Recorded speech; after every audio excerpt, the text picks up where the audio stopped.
Hey guys, this is Dr.Sanders, and today we're going to be talking about one of the most influential Gothic bands of all time, and that is Bauhaus. So we're going to be talking about some of their earlier releases, and we're also going to be talking about their first album, In the Flat Field.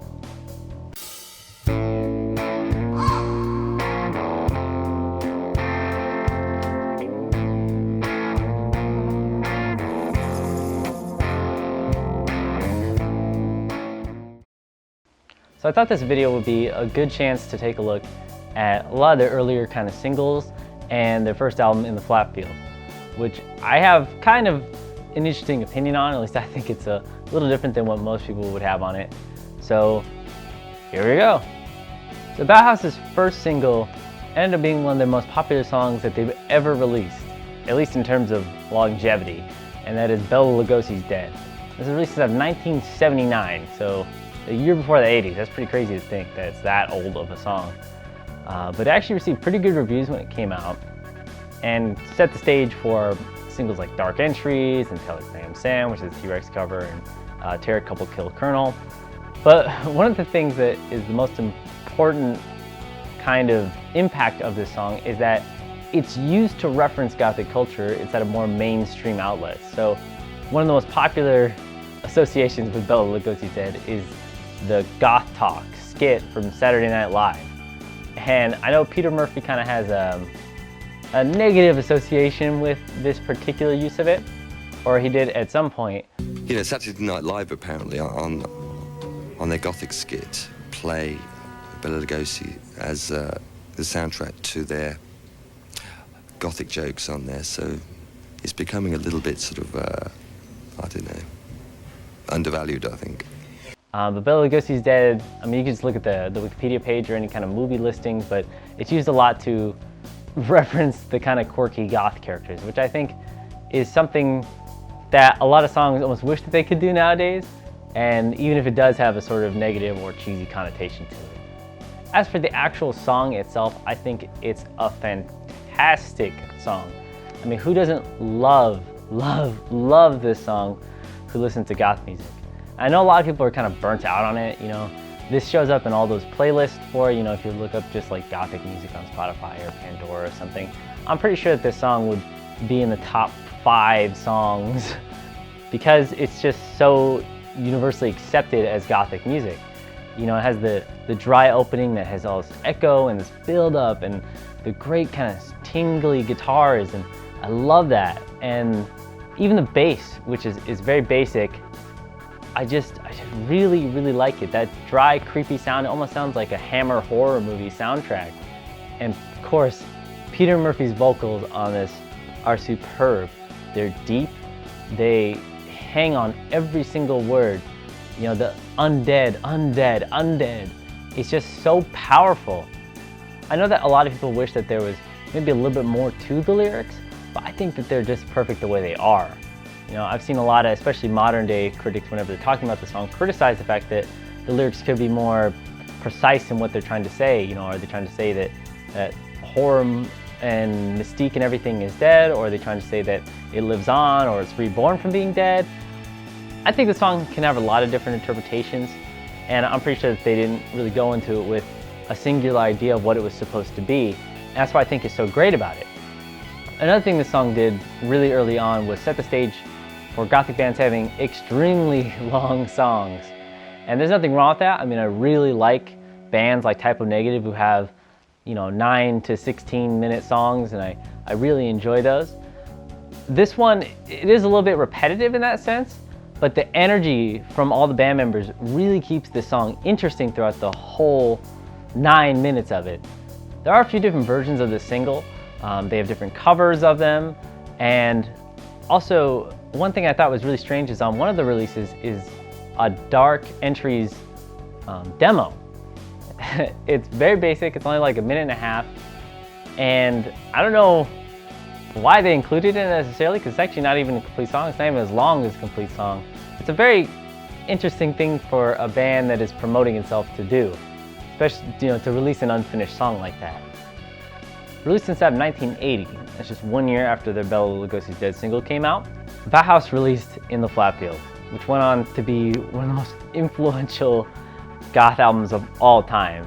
The band is Daniel Ash on guitar, David J on bass, Kevin Haskins on drums, and Peter Murphy on vocals. And they really come together whenever they record. And I really like the sound that they have together. You know, they have a really powerful energy. And especially on this album, there's much more of a punk kind of tinge to it. That's probably just because of the time, you know, coming right off of the 70s. As opposed to their later albums, especially Burning from the Inside, this album is a dramatic shift from those sort of poppier songs like She's in Parties. I do like a lot of songs on this album, you know, Double Dare, Stigmata Martyr, A God in an Alcove.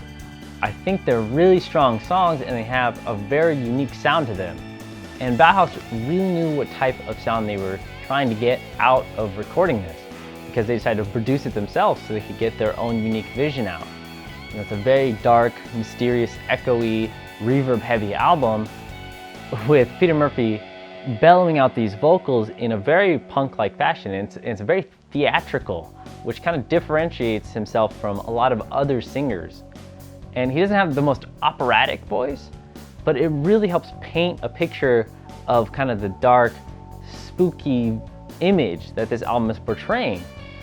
Even the cover, you know, just the black and white stark contrast helps evoke the mood from this album. And it's unlike a lot of other bands which seem to have the image and artwork kind of worked out later, or that maybe necessarily doesn't connect. This whole album really connects with each other. And I think that that's what makes it so good, is that it seems like a singular vision. You know, all the songs are mixed in a very similar way. They are sung in a very similar way. You can definitely tell that Daniel Ash was influenced by the punk mood, because most of the time he's just making noises with his guitar that are intended to kind of heighten the groove that's being set by the drums and the bass. I think that's a really great, unique thing that they did. You know, they could have carried on what punk and a lot of other bands were doing by just having driving power chords that match the bass, but they decided not to do that. They decided to go with something that was a little more unique. I think that the biggest criticism I have, and this is totally my own personal taste, and it's mostly because I do like their later albums a little bit better than this one. I know it's kind of heresy, right? But it seems like most people either really like In the Flat Field the most, or they like Burning from the Inside the most. And I do like Burning from the Inside better. It's not my favorite Bauhaus album. We'll get to that. But my biggest criticism for this album was that the production of this album, and that's really in the way that it was mixed. I feel like it's a little tinny. It doesn't have as much power as it could. And that could be just because of the fact that they used a lot of reverb, or, you know, this is an album that was probably recorded in the late 70s, early 80s, or early 1980. And so they may not have been used to making a very extremely full sound. I think it was probably intentional to do that, to make it not mimic those pop songs that were happening at the time, just because it sounds more like a punk album in the way that it's mixed. And I'm just talking about the way that things are EQ'd. You know, the reverb and everything is very unique, but in terms of the dynamics, if you know what I'm talking about, it just has a kind of dry sound that I would have liked to see improved upon in some way. Nothing really against the quality of the songs or anything against this album, because it is pretty much a perfect album in that they made their vision wholly what they wanted it to be.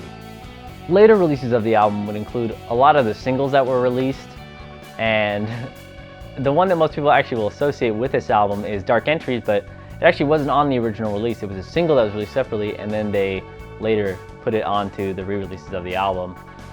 I think that even the videos for this album are a tell that they knew what they were going for early on, and why they're credited as the first gothic rock band. You know, a lot of people will say that they credit Bauhaus as the first band that was 100% aiming for and were gothic rock.